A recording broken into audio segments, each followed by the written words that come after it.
सर्वप्रथम तुम्हा सगळ्यांचं मनापासून स्वागत करतो। 25 तारखेपासून महाराष्ट्र नवनिर्माण सेनेची बेलापूर विधानसभेमध्ये वाशी टू बेलापूर अशी एक पूर्ण 7 ते 8 दिवस यात्रेनंतर डान्स पण आहे काय?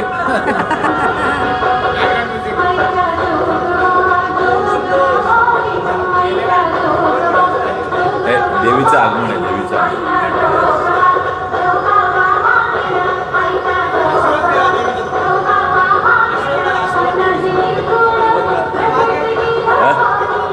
नाही बंद करेल तो संदेशचा गोंधळ झाला की होईल। संदेश एक गोंधळ घालू नये। सर्वप्रथम तुम्हा सगळ्यांचं परत एकदा स्वागत करतो। 25 सप्टेंबरपासून ते आज 2 ऑक्टोबर असे संपूर्ण 8 दिवस बेलापूर विधानसभेत वाशी असेल, तुर्भे असेल, सानपाडा असेल, जुईनगर, नेरूळ पूर्व, नेरूळ पश्चिम, सिवूड आणि बेलापूर अशा या सगळ्या नोडमध्ये अनेक गावांमध्ये, कॉलनीच्या भागात, झोपडपट्टी असतील, वस्ती असतील, लोकवस्ती असेल, या सगळ्या ठिकाणी महाराष्ट्र नवनिर्माण सेनेची परिवर्तन यात्रा आम्ही काढली। आणि या परिवर्तन यात्रेमध्ये जे काही प्रामुख्याने विषय आमच्या लक्षात आले की या विषयाकडे अजूनही फारसं कोणाचं लक्ष नाही आहे, आणि परत एकदा आम्ही या विषयावर अनेक ठिकाणी बोललो आणि आज परत काही ठिकाणी बोलायचे म्हणून पत्रकार परिषद खास त्या विषयांसाठी घेण्यात आलेली आहे। आज या परिवर्तन यात्रेचा समारोप आहे। माझे सर्व सहकारी,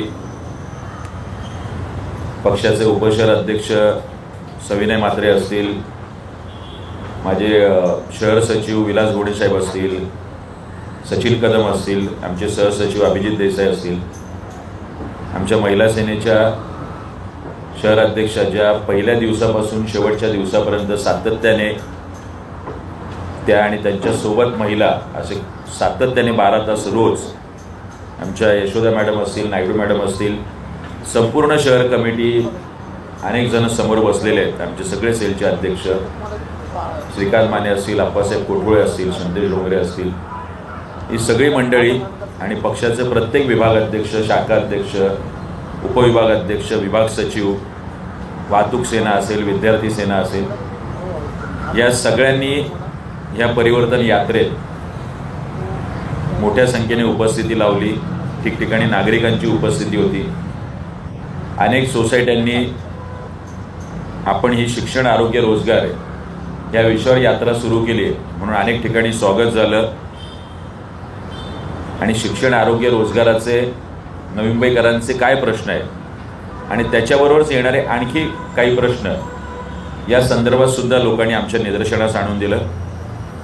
ही परिवर्तन यात्रा माझ्यासुद्धा आयुष्यामध्ये पहिल्यांदा असे 8 ते 10 दिवस सातत्याने नवी मुंबई बेलापूर विधानसभा आम्ही पूर्ण पिंजून काढली आणि खरंच वेगळा अनुभव आणि एक वेगळ्या पद्धतीचा अनुभवामुळे आम्ही सगळे समृद्ध झालो। ते आपल्या ठिकाणी मी व्यक्त करेनच ठिकठिकाणी। आज सकाळपासून एक खूप मोठा विषय नवी मुंबईत गाजतोय। काल सिडकोची बैठक संपायला 5 वाजले आणि त्याच्या अगोदरच 4 वाजतापासून नवी मुंबई फ्री वर्ल्ड झाल्याचे बॅनर लागायला सुरू झाले। म्हणजे मला कळलंच नाही की नाटा साहेबांनी स्वतःच ठराव लिहून स्वतःच डिक्टेट केला होता की काय, आणि स्वतःच निर्णय घेऊन 4 वाजताच त्यांना निर्णयाची सगळी माहिती होती आणि फ्री वर्ल्ड झालं।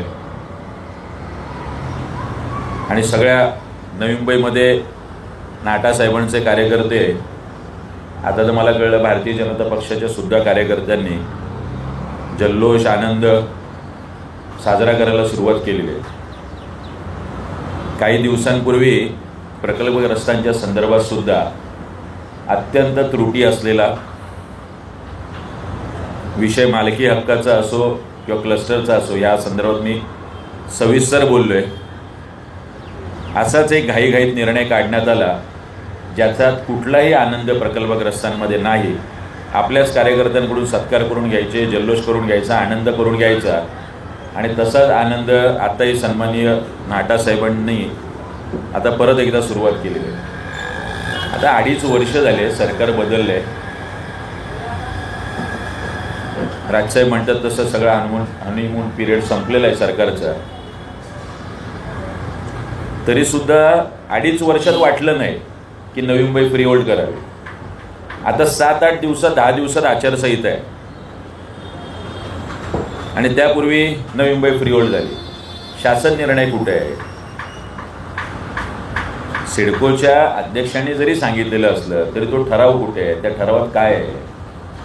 बरं, गावठाण विस्तारातली घरं या फ्री होल्डमध्ये येणार आहेत की नाही येणार आहेत? शहरी भागातली घरं येत असताना निवासी घरं येणार आहेत, फक्त निवासी असणार आहे की कमर्शियल जे आहे त्यालाही हा फ्री होल्डचा नियम लागू आहे की नाही लागू आहे? या संदर्भातला खुलासा सिडकोच्या अध्यक्षांनी नाही, सिडकोच्या एमडीने करणं गरजेचं. अजूनही कॅबिनेटने त्याला मान्यता दिलेली नाही. उद्या कॅबिनेटमध्ये त्याचा प्रस्ताव येणार आहे. गेल्या अनेक वर्षाची मागणी आहे. 2017ला मी तुम्हाला आठवण करून देतोय की अशाच पद्धतीचा निर्णय झाला आणि फ्री होल्ड झाल्याचे फटाके फुटले होते. नंतर कळलं की सिडकोच्या हातात फक्त फ्री होल्ड करणं हा विषय नाही आहे. सिडको ही कंपनी आहे. सिडको फक्त लीज वाढवू शकते किंवा कमी करू शकते. सिडकोने 60 वर्षाची लीज 90 वर्ष केली होती, असे 2017-18ला काहीतरी निर्णय झाला होता. त्यानंतर तो निर्णय काही शासनाकडे टिकला नाही आणि शासनाने परत 60 वर्षाचंच परत तेच राहिलं. अजून राज्य शासनाकडे तो प्रस्ताव यायचा आहे. राज्य शासनाकडे उद्या तो विचार व्हायचा आहे. अजून त्याला अर्थ खात्याची मान्यता व्हायची. या सगळ्या गोष्टी सन्माननीय नाटा साहेबांना, जे कधी काळी या नवी मुंबई महानगरपालिकेचे आयुक्त होते, त्यांना आम्ही सांगाव्यात. अधिकाराचा ट्रान्सफॉर्मेशन इतक्या लवकर राजकारणामध्ये कसा होतो याचं एक उत्तम उदाहरण म्हणजे सन्माननीय नाटा साहेब. ते लवकर राजकारणी झाले. त्यामुळे घाईघाईत निर्णय घ्यायचा, अनेक त्रुटी त्याच्यात ठेवायच्या, त्याची बॅनरबाजी सगळ्या नवी मुंबईत करायची आणि निर्णय झाला कशी अंमलबजावणी होणार आहे त्याची? नाटा साहेबांचंच पत्र आहे. त्यांनी जे आज पत्रकार परिषदेत सांगितलं की कुठला प्रीमियम न घेता ही घरं फ्री होल्ड झाली पाहिजे. आणि आता नाटा साहेब वेगळं सांगतायत.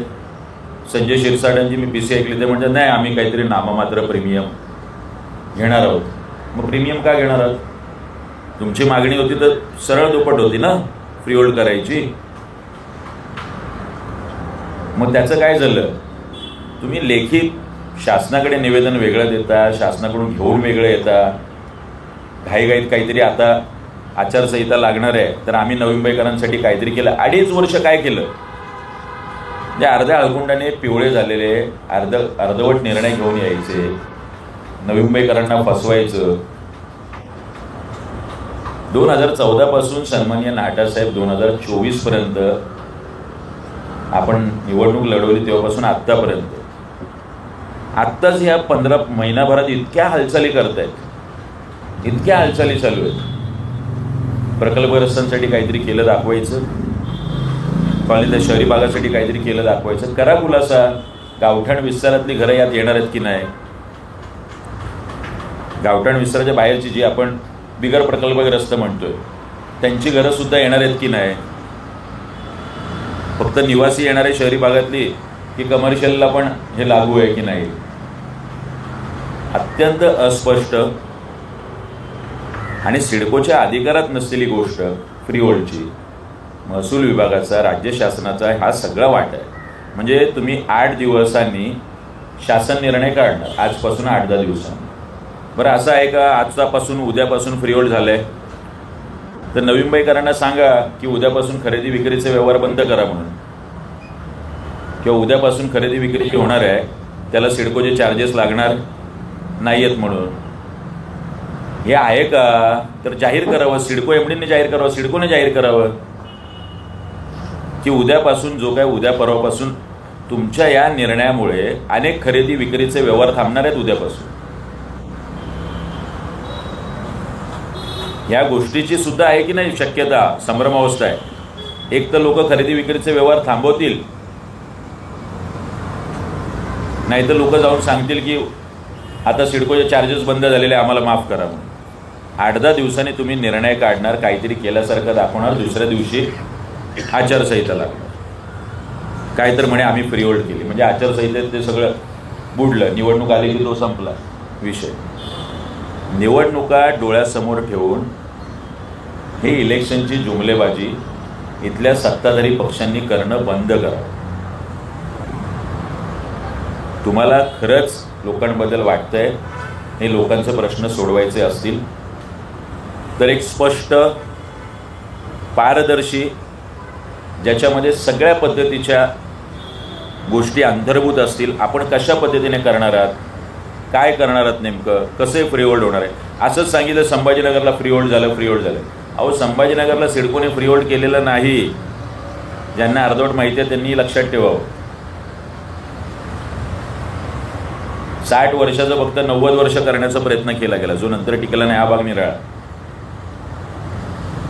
हे कुठेतरी फक्त स्पर्धा सुरू आहे इथल्या सत्ताधारी दोन्ही पक्षांमध्ये. हे गेले मुख्यमंत्र्यांकडे की मग तेही जातात. जसं त्या TDRचा विषय त्या प्रकल्पग्रस्तांच्या घरांच्या निर्णयामध्ये आहे. TDR काही सिडको देणार आहे का? महानगरपालिका आयुक्तांनी जाहीर करावं TDRच्या संदर्भातली भूमिका. त्या जो शासन निर्णय त्याच्याद्वारे TDR FSI कोण देतं? महानगरपालिका देतं. केलंय का अजून आयुक्तांनी जाहीर? मुळात आयुक्तांची महानगरपालिकेची भूमिका काय हेच प्रकल्पग्रस्तांच्या घरांच्या विषयामध्ये शासन निर्णयामध्ये अजून अस्पष्ट आहे. त्यामुळे आज मी बातमी वाचली की प्रकल्पग्रस्त संघटनेने मुख्यमंत्र्यांना जे मी मुद्दे बोललोय तेच मुद्दे चर्चेत आहेत आज सर्व गावांमध्ये आणि प्रकल्पग्रस्तांमध्ये. त्या सगळ्यांनी आज मुख्यमंत्र्यांना पत्र पाठवलं. मग विषय मालकी हक्काचा असो किंवा विषय बिगर प्रकल्पग्रस्तांचा असो, या सगळ्या संदर्भात, किंवा तो क्लस्टरचा असो, या संदर्भात आज लोकसत्ताला बातमी आहे. या संदर्भात आमचे सुधाकर पाटील जे आहेत प्रकल्पग्रस्त संघटनेचे, ह्या सगळ्या मंडळींनी आज मुख्यमंत्र्यांना, जर प्रकल्पग्रस्तांमध्ये आनंद आहे, उत्साह आहे, मग उगाच प्रकल्पग्रस्तांच्या संघटना मुख्यमंत्र्यांना पत्र पाठवत आहेत नाटा साहेब आणि सांगतायत की बाबा याच्या त्रुटी आहेत. हा त्रुटी असलेला शासन निर्णय आणून असे तुम्ही नवी मुंबईकरांची का फसवणूक करताय? नवी मुंबईकरांच्या भावनांशी का खेळ चालू आहे? आणि काहीतरी केल्याचं नाटक सत्ताधारी दोनही पक्षातले नेते करून नेमकं काय साध्य करायचंय तुम्हाला? तुम्हाला निवडणुका जिंकायच्या आहेत. निवडणुका जिंकण्यासाठी ही सगळी जुमलेबाजी चालू आहे. लाडकी बहीण त्या नवी मुंबई महानगरपालिकेच्या नेरूळच्या हॉस्पिटलला आम्ही गेलो होतो. त्या हॉस्पिटलमध्ये आमच्या सगळ्या लाडक्या बहिणी ज्या त्या तिथे जातात, गायनाक वॉर्ड होता तो, 200 ते 300 महिला तिथे रांगेत आहेत. 2 वर्षाचं बाळ पोटात, 2 महिन्याचं, 4 महिन्याचं, 6 महिन्याचं बाळ पोटात, ती 2-2 तास रांगेत आहे. आणि तुमच्याकडे 2 गायनाक आहेत, फक्त 2 गायनाक फक्त त्यांचं ट्रीटमेंट, त्यांची तपासणी करतायत. अंदाजे एका आमच्या बहिणीला तपासायला 15 मिनिटं गेली तर तुम्ही विचार करा 50 आणि 100 वेळा रांगेत असणाऱ्या आमच्या बहिणीला किती वेळ लागणार आहे. ते राहू द्या लाडकी बहीण, पहिलं हे बघा. आणि इथल्या स्थानिक आमदार वर्तमानपत्रांमध्ये जाहिराती देऊन सांगतायत सुपर स्पेशालिटी हॉस्पिटल, अहो आहे त्या हॉस्पिटलमध्ये पुरेसं मनुष्यबळ नाही. आम्ही गेलो, माझ्या समवेत तिथे असणाऱ्या सगळ्या रुग्णांनी येऊन मला केस पेपर दाखवला, बरोबर देसाई, आणि तो केस पेपरमध्ये सांगितलं की साहेब आम्हाला प्रत्येकाला बाहेरून औषधं घेऊन यायला सांगताय. ही परिस्थिती आहे नवी मुंबई महानगरपालिकेचं. वाशी, नेरूळ, बेलापूर, मग ते ऐरोली असेल, सगळ्या हॉस्पिटलची बाहेरून औषधं, झिरो प्रिस्क्रिप्शन, म्हणजे त्याला आपण औषधं बाहेर न घेऊन यायची गरज नाही असं धोरण आहे नवी मुंबई महानगरपालिकेचं. तरी 4-4, 5-5 हजारची औषधं बाहेरून घेऊन या असं रुग्णांना स्पष्ट सांगितलं जातं. आम्ही गेलो, एक अगदी पाय सुजलेला एक मुलगा माझ्या समोर आला तो त्या यात्रेत, नेरूळच्या हॉस्पिटलला, मीनाताई ठाकरे हॉस्पिटलला, आणि म्हणाला की मला 2 तास झाले मी वाट बघतो, इथली सोनोग्राफी मशीन बंद आहे. मी नवी मुंबई महानगरपालिकेबद्दल बोलतोय आणि त्यांच्या हॉस्पिटलबद्दल बोलतोय. 5,000 कोटीचं बजेट, करोडो रुपये तुम्ही आरोग्यावर खर्च करता, 50-50, 100-100, 150 कोटी खर्च करून या 5-5, 8-8 माळ्याच्या इमारती तुम्ही बांधल्या आहेत, आणि तिथे रुग्णांसाठी तुम्ही सोनोग्राफी मशीन बंद. त्याला घरी पाठवत होते, आम्ही ॲम्ब्युलन्सनी पाठवून त्याला वाशीला पाठवलं. ही परिस्थिती आहे. 2 फिजिशियन आणि 100-150 पेशंट बाहेर रांगेत. मी म्हटलं झिरो प्रिस्क्रिप्शनचा जो विषय आहे त्याचा बोर्ड का नाही आहे? नाही म्हणे आम्ही बोर्ड लावणार आहोत. आम्हाला सांगावं लागतं की हे बोर्ड तुम्ही लावा, नाही तर आम्ही लावतोय. मी आपल्याही माध्यमातून, आपल्या सगळ्या मीडियाच्या माध्यमातून सगळ्या नवी मुंबईकरांना आवाहन करतोय, 1ही रुपयाचं औषध जर आपण नवी मुंबई महानगरपालिकेच्या हॉस्पिटलमध्ये जात आहे तर बाहेरून घ्यायची गरज नाही असं महानगरपालिकेचं धोरण आहे. तुम्हाला या संदर्भात कोणीही सांगत असेल, डॉक्टर किंवा तिथल्या वैद्यकीय अधिकारी, की बाहेरून औषध घ्या, तुम्ही महाराष्ट्र नवनिर्माण सेनेला संपर्क करा.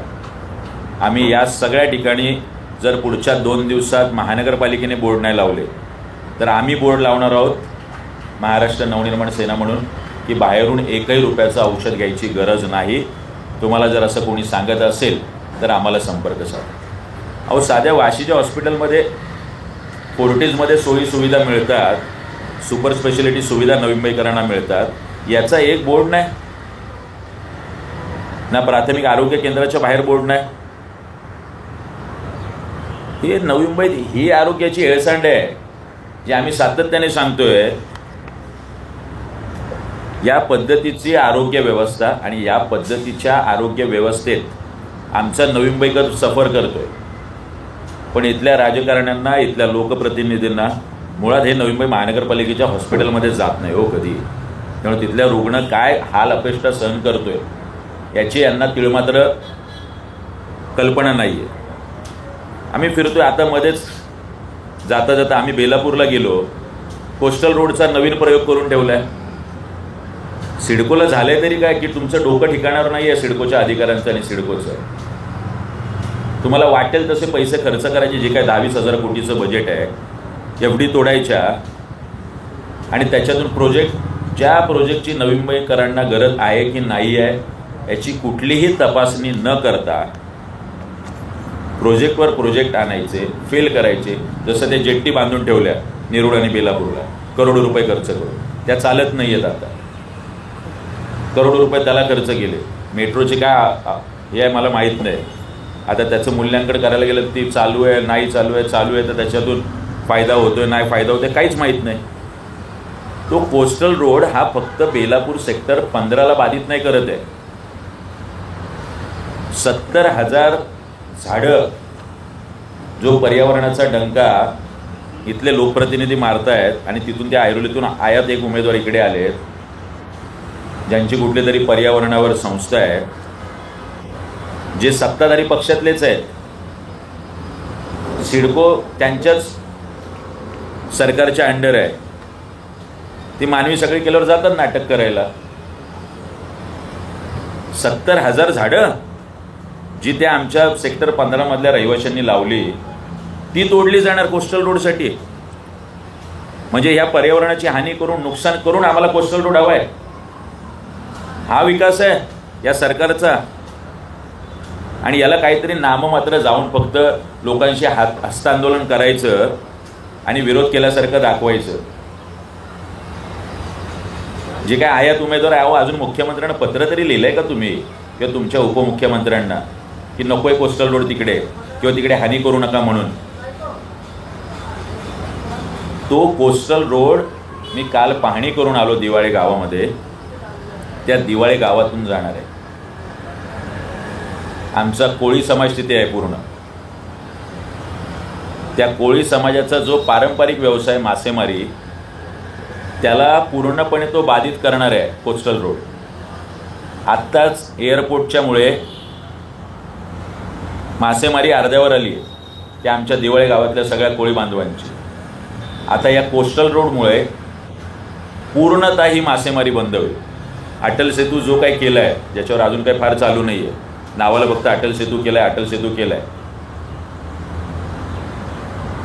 त्याच्यामुळे अगोदरच मासेमारी बऱ्यापैकी बंद झाली. ही दिवाळे गावातली सगळे आमचे कोळी बांधव तिकडे जायचे. आणि आता या कोस्टल रोडमुळे तिथे जर पिलर आले, त्या मॅप मला काल दाखवण्यात आला तिथल्या कोळी बांधवांनी, जे काही 5-50 जमले होते सगळी मंडळी, तर त्या पिलरमुळे त्या पिलरच्या जवळच जाता येणार नाही आहे.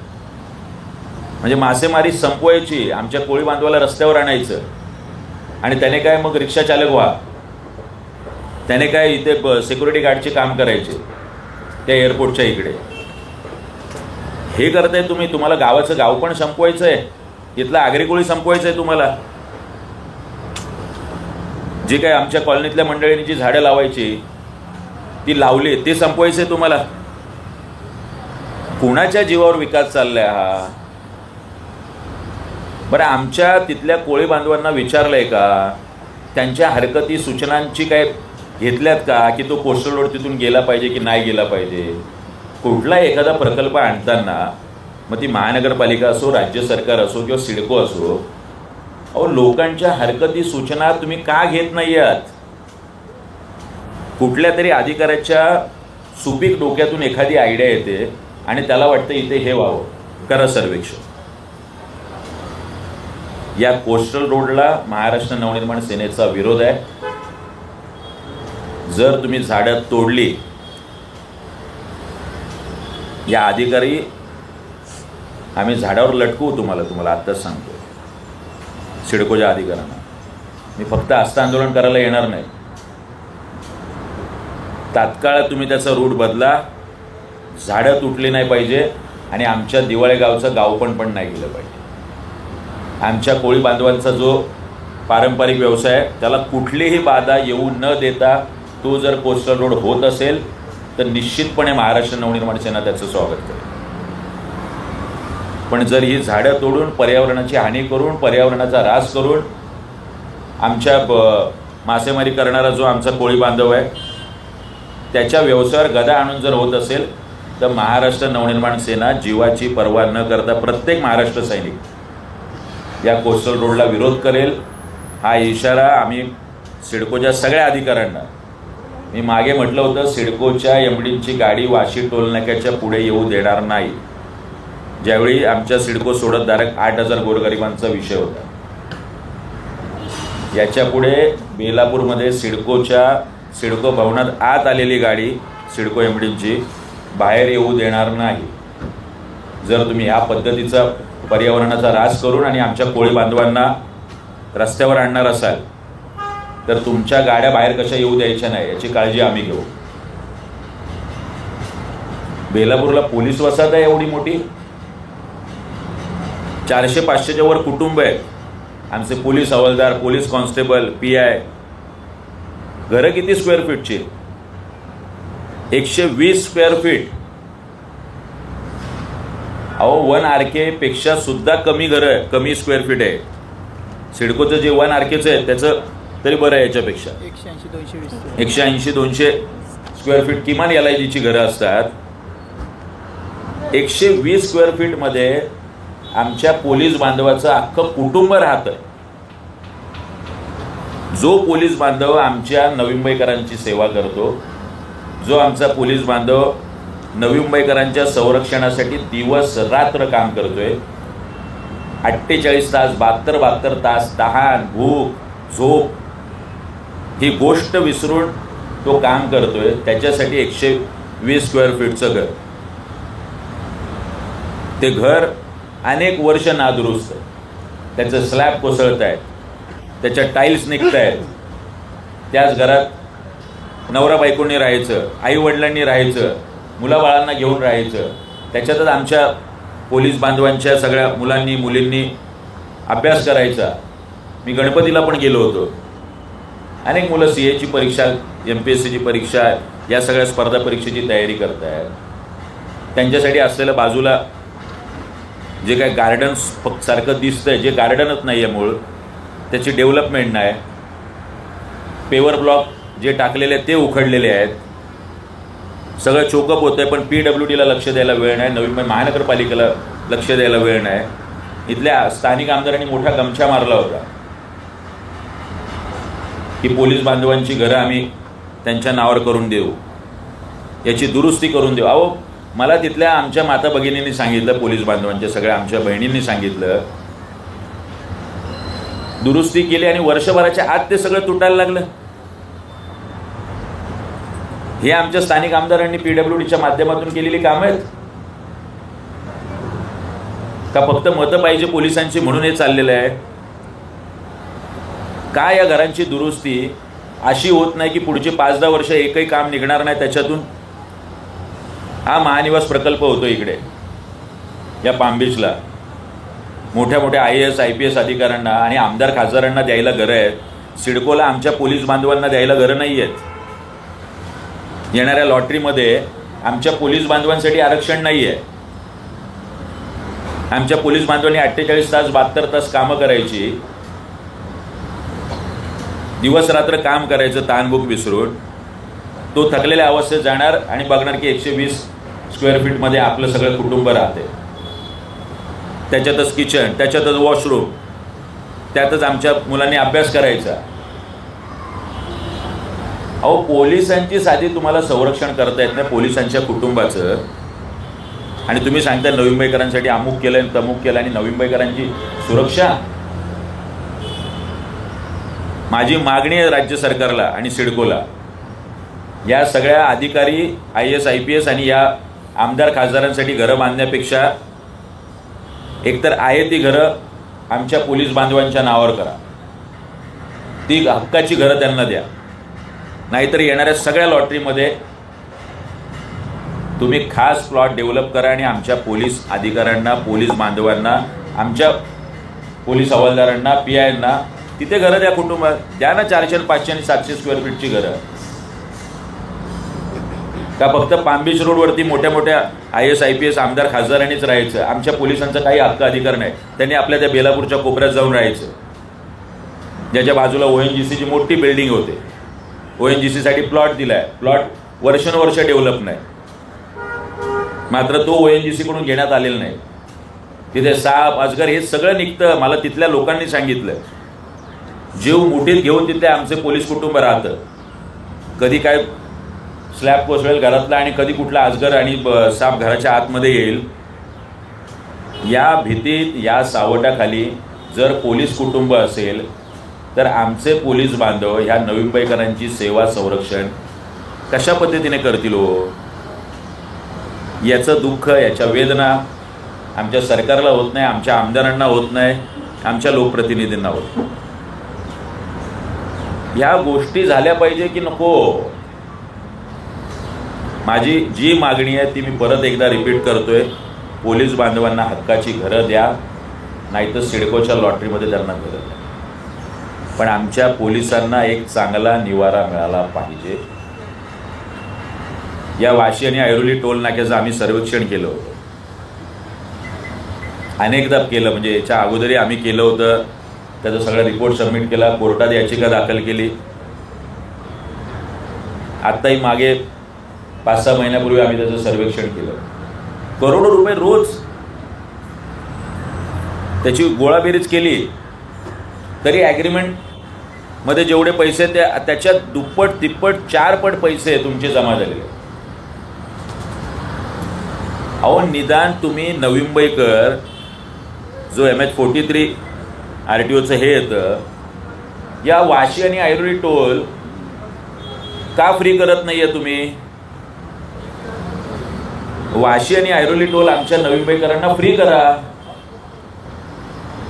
शेकडो हजारो गाड्या रोज इथून जातात, ज्याचं कुठलंही काउंटिंग होत नाही. आमच्याकडे त्याचं पूर्ण रिपोर्ट आहे, पूर्ण अहवाल आहे, जो राज्य सरकारला देण्यात आलेला आहे. जो महत्त्वाचा मूळ प्रश्न आहे त्याच्यावर तात्काळ निर्णय घ्यायचे नाही आणि असे अर्धवट शासन निर्णय काढायचे जो प्रकल्पग्रस्तांमध्ये संभ्रम निर्माण करेल, जो नवी मुंबईकरांमध्ये निर्माण करेल की हो रे बाबा झालंय फ्री होल्ड, हो बाबा झाले आता प्रकल्पग्रस्तांची गरजेपोटी घरं हे झालेली आहे, नियमित झालेली. हा वाशी आणि ऐरोली टोल नवी मुंबईकरांना टोलमुक्त करा. ज्या MH43च्या गाड्या आहेत त्या नवी मुंबईकरांच्या ज्या गाड्या आहेत त्यांना तात्काळ हे करा, अशी मागणीसुद्धा या समारोपाच्या वेळी महाराष्ट्र नवनिर्माण सेनेच्या परिवर्तन यात्रेच्या या पत्रकार परिषदेत मी परत एकदा मांडतोय. शिक्षण, आरोग्य, रोजगार अशा विविध विषयावरती आम्ही बोलतोय. मला बेलापूरमध्ये पासून सुद्धा वाशीपर्यंत असे अनेक विषय, अनेक प्रश्न आहेत, सातत्याने मी मांडणार आहे. पण प्रामुख्याने या 3-4 विषयाचा आढावा घेण्यासाठी, मग ती पोलिसांची घरं असो, कोस्टल रोडचा विषय असो, वाशी ऐरोली टोलनाक्याचा विषय असो किंवा ST डेपोचा विषय असो. आम्ही डेपोची सुद्धा मी तर लाईव्ह दाखवलं होतं. 1989ला सिडकोने ST महामंडळाला प्लॉट दिला 3-4 एकराचा ST डेपोसाठी. तिथे ST डेपो न होता आता तिथे शेकडो गाड्या पार्किंगमध्ये त्या प्लॉटवरती. कोणीतरी अगरवाल नामक कोणीतरी कंत्राटदार आहे, त्याच्या माध्यमातून एका 24 तासाचे 240 रुपये घेतले जातात.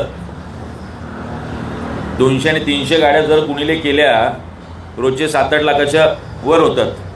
वर्षाचे तुम्ही काउंट करा काय होईल ते. किमान 1-2 करोड तर तो कमवतोय. सिडकोचं ॲग्रीमेंट झालं आहे का त्याच्याबरोबर माहीत नाही. ST महामंडळाचं झालं का माहीत नाही. आता तर नवीन माहिती आहे की ST महामंडळाकडून सिडकोने जो प्लॉट ताब्यात घेतला. का ताब्यात घेतला आहे? ST डेपो नाही झाला पाहिजे. तुमच्या DPमध्ये ST डेपो आहे ना.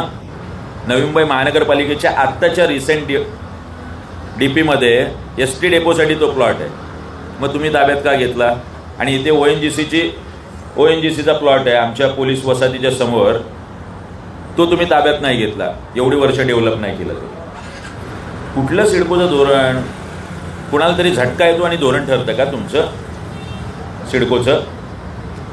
का तिथे ST डेपो उभा राहत नाही? आमच्या सगळ्या लोकांनी वाशीच्या ब्रिजपासून, वाशी हायवेपासून बेलापूर हायवेपर्यंत आम्ही आमच्या मुलाबाळांना घेऊन राहायचं, आमच्या आईवडिलांना घेऊन राहायचं. तिथे हायवेला शेड नाही, ऊन वारा पावसापासून संरक्षण नाही. रात्री बेरात्री तिथे सगळे गर्दुल्ले फिरणार. तिथे पाण्याची सोय नाही, जेवणाची सोय नाही, खाण्याची सोय नाही. नवी मुंबई पहिलं शहर आहे जिथे ST डेपो नाही. आपल्या पनवेलला ST डेपो आहे, म्हणजे इथून आम्ही पनवेलला जायचं, नाहीतर वाशीच्या हायवेला जीव मुठीत घेऊन उभं राहायचं, नाहीतर नेरूळ LPला उभं राहायचं, नाहीतर बेलापूरला उभं राहायचं, नाहीतर त्या सानपाड्या जुईनगरच्या इथे त्या हायवेला उभं राहायचं. आणि तिथून आम्ही कोकणात जायचं, तिथून आम्ही पश्चिम महाराष्ट्रात जायचं, तिथून आम्ही मराठवाड्यात जायचं, तिथून विदर्भात जायचं. कुठली थट्टा चालली नवी मुंबईकरांची? हे आमदारांचे प्रश्न आहेत ना. आमचे आपले गुंतलेत वॉटर गटर मीटरमध्ये. इथे डासांची पैदास होते, मारा फवारणी. अहो हे महानगरपालिकेचे विषय आहेत. तुम्ही आयुक्तांकडे जाताय, तुम्ही का नाही ST महामंडळ STच्या मंत्र्याकडे जात? का महामंडळाच्या अध्यक्षाकडे जात नाही? का ST डेपो आमच्यासाठी आणत नाही? का वाशी आणि ऐरोली टोल नाका टोलमुक्त करत नाही? का आमच्या पोलिसांची घरं हे होत नाहीत? महाराष्ट्र भवन केलं. 10 वर्ष झाली तुम्ही मागणी करून, आंदोलनं आम्ही केली. तिथे बोर्ड मी लावला आहे की ही महाराष्ट्र भवनची जागा आहे. हा बोर्ड महाराष्ट्र नवनिर्माण सेनेने लावला आहे. सिडको MDच्या कॅबिन बाहेर आम्ही आंदोलन केलं. आम्ही सिम्बॉलिक पद्धतीने त्याचं भूमिपूजन केलं. आमचे रमेश पाटील साहेब विधान परिषदेचे आमदार, अभिमान आहे की त्यांनी कोळी भवन तिथे उभं करून घेतलं. पण मंदाताईंना अजून महाराष्ट्र भवन उभं नाही करता आलं. 10 वर्ष आणि मोठ्या मोठ्या जाहिराती देता तुम्ही, महाराष्ट्र भवन झालं, महाराष्ट्र भवन झालं. अहो, एक वीट नाही रचली तुम्ही. एक साधी वीट. प्रत्येक वर्षी फक्त जाहिरातीत महाराष्ट्र भवन झालंय, सुपर स्पेशालिटी हॉस्पिटल झालं. आहे कुठे? त्या 40+ वाले आपल्या याचिका दाखल केली आहे त्यांनी त्याच्या संदर्भात. तुम्ही 60 आणि 70 कोटी नवी मुंबई महानगरपालिकेचे टॅक्स पेअरचे वाया घालवले. कुठे हॉस्पिटल? कुठे महाराष्ट्र भवन? जेट्टी उभ्या केल्या त्याचंही नुकसान झालेलं आहे. एकही काम इथल्या स्थानिक आमदारांनी केलं नाही. जे आयात उमेदवार आहे त्यांचा कुठला तरी सृजन नावाचा मित्र आहे, त्याच्याशी संवाद रोज सुरू आहे. मी शोधतोय त्याला, तुम्ही पण शोधा कुठे भेटतोय का. बाकी मूळ प्रश्नावर बोलायला तयार नाही. नाटासाहेब रोज आपले जाऊन सांगतात हा GR, तो GR, हा शासन निर्णय. त्यांनी तर ते मालिका लावलेली अख्खी सिरीज, वेब सिरीज सारखी. मूळ प्रश्नावर बोलायचं नाही, मूळ प्रश्नाबद्दल करायचं नाही. हे सगळे प्रकार आहेत. हा अनुभव, हे सगळे विषय परिवर्तन यात्रेत आले आणि ह्या सगळ्या प्रश्नांवर अत्यंत बारकाईने आम्ही एक मोठा लढा उभा करणार आहोत. आणि या सगळ्या विषयाचा शेवटपर्यंत पाठपुरावा करून, जसा आम्ही सिडकोचा विषय सोडवला, जसा आम्ही कंत्राटी कामगारांचा विषय सोडवला, भावे नाट्यगृहाचा विषय सोडवला, तसा विषय सोडवण्यासाठी आम्ही शेवटपर्यंत एक विरोधी पक्ष म्हणून काम करू आणि पाठपुरावा करू. धन्यवाद. आपल्याला निश्चित काही प्रश्न असतील तर जरूर विचारा. आणि सर, तुम्हाला या सर्व गोष्टी